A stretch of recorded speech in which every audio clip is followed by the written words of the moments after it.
Assalamualaikum warahmatullahi wabarakatuh. Perkenalkan, nama saya Ikhlas Burhan dengan NIM 1893 1400006. Saya merupakan mahasiswa dari Universitas Negeri Makassar, Fakultas Ekonomi, jurusan Manajemen, angkatan 2018. Ini merupakan tugas mata kuliah Ekonomi Manajerial, jurusan Manajemen. Saya akan menjelaskan tentang peramalan permintaan. Sebelum kita memasuki seluk-beluk dari peramalan permintaan, saya akan menjelaskan satu-satu pengertian dari peramalan dan permintaan. Untuk pengertian peramalan sendiri, peramalan atau forecasting adalah seni dan ilmu untuk memperkirakan kejadian yang akan datang. Berdasarkan horizon waktu, peramalan dibagi tiga, yaitu peramalan jangka pendek, peramalan jangka menengah, dan peramalan jangka panjang. Untuk yang selanjutnya adalah permintaan. Permintaan menurut Vincent Scheffer dalam ilmu manajemen dibagi atas dua, yaitu permintaan bebas dan permintaan tidak bebas.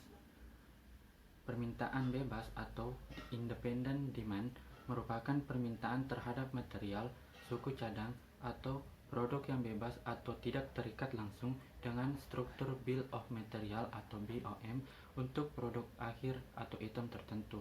Sedangkan permintaan tidak bebas atau dependent demand merupakan permintaan terhadap material, suku cadang atau produk yang terikat langsung atau diturunkan dari struktur Bill of Material atau BOM untuk produk akhir atau item tertentu. Kita akan masuk pada bagian peramalan yang baik. Adapun ciri-ciri dari peramalan yang baik adalah dilihat dari akurasi, biaya, dan kemudahan. Akurasi, hasil peramalan dikatakan baik bila rendah dibandingkan dengan kenyataan yang sebenarnya terjadi. Yang kedua adalah biaya. Biaya yang diperlukan dalam pembuatan suatu peramalan adalah tergantung dari jumlah item yang diramalkan, lamanya periode peramalan, dan metode peramalan yang dipakai. Yang ketiga adalah kemudahan. Penggunaan metode peramalan yang sederhana, mudah dibuat, dan mudah diaplikasikan akan memberikan keuntungan bagi sebuah perusahaan. Saya akan menyebutkan beberapa poin faktor-faktor yang mempengaruhi peramalan. Yang pertama adalah kondisi umum bisnis dan ekonomi. Yang kedua, reaksi dan tindakan pesaing. Yang ketiga, tindakan pemerintah.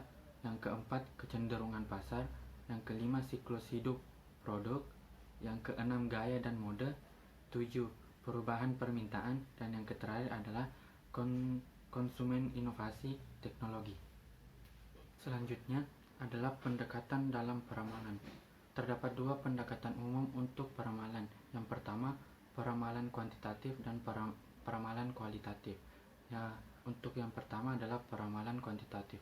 Peramalan yang menggunakan model matematis yang beragam dengan data masa lalu dan variabel sebab akibat untuk melakukan peramalan permintaan. Yang kedua adalah peramalan kualitatif atau subjektif. Peramalan yang menghubungkan faktor seperti intuisi, emosi, pengalaman pribadi, dan sistem nilai pengambilan keputusan untuk meramal. Ada 4 teknik peramalan dari pengambilan keputusan. Yang pertama adalah juri dari opini eksekutif, yang kedua metode Delphi, yang ketiga komposit tenaga penjualan, dan yang terakhir atau yang keempat adalah survei pasar konsumen. Dan selanjutnya, dari beberapa metode sistem peramalan tadi yang saya sebutkan, saya akan menjelaskan salah satu metode dari sistem peramalan, yaitu metode runtun waktu atau time series. Merupakan salah satu bentuk metode kuantitatif. Metode runtun waktu disebut juga metode time series atau sering kita sebut dengan deret waktu atau deret berkala, menggambarkan berbagai gerakan yang terjadi pada deretan data pada waktu tertentu. Langkah penting dalam memiliki metode runtun waktu adalah dengan mempertimbangkan jenis pola data. Pola data dapat dibedakan 4 jenis. Yang pertama adalah tren. Tren merupakan pergerakan data sedikit demi sedikit meningkat atau menurun. Perubahan pendapatan, populasi, penyebaran umur, atau pandangan budaya dapat mempengaruhi tren. Yang kedua adalah musim atau season. Pola data yang berulang pada kurun waktu tertentu seperti hari, minggu, bulan, tahun, dan kuartal lainnya. Misalnya, tempat pangkas rambut mengalami pola musim mingguan dengan hari Sabtu sebagai hari yang paling sibuk. Yang kedua adalah siklus atau cycle. Pola dalam data yang terjadi setiap beberapa tahun.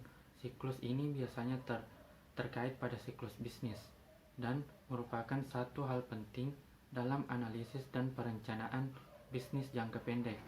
Memprediksi siklus bisnis sulit karena bisa dipengaruhi oleh kejadian politik ataupun kebutuhan internasional.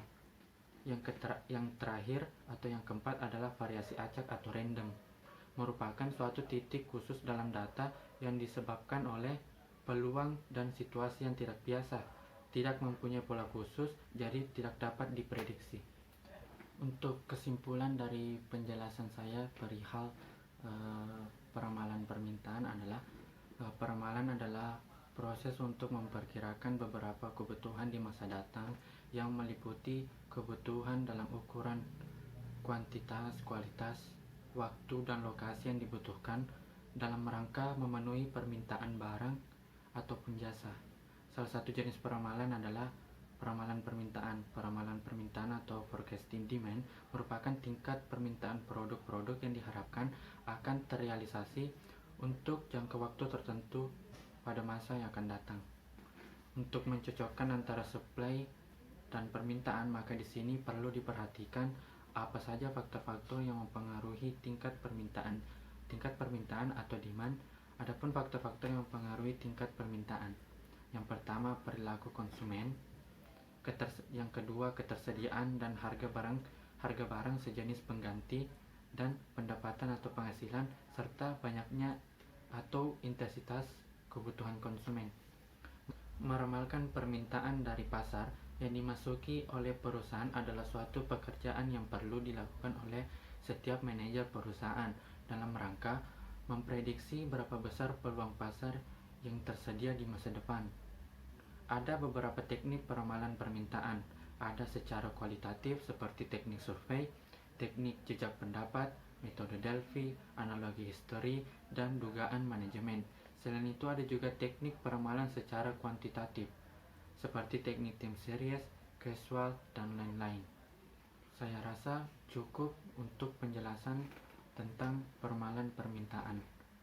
Saya ucapkan terima kasih. Mohon maaf bila ada salah kata atau kata yang tidak berkenan. Sekian dan terima kasih. Wassalamualaikum warahmatullahi wabarakatuh.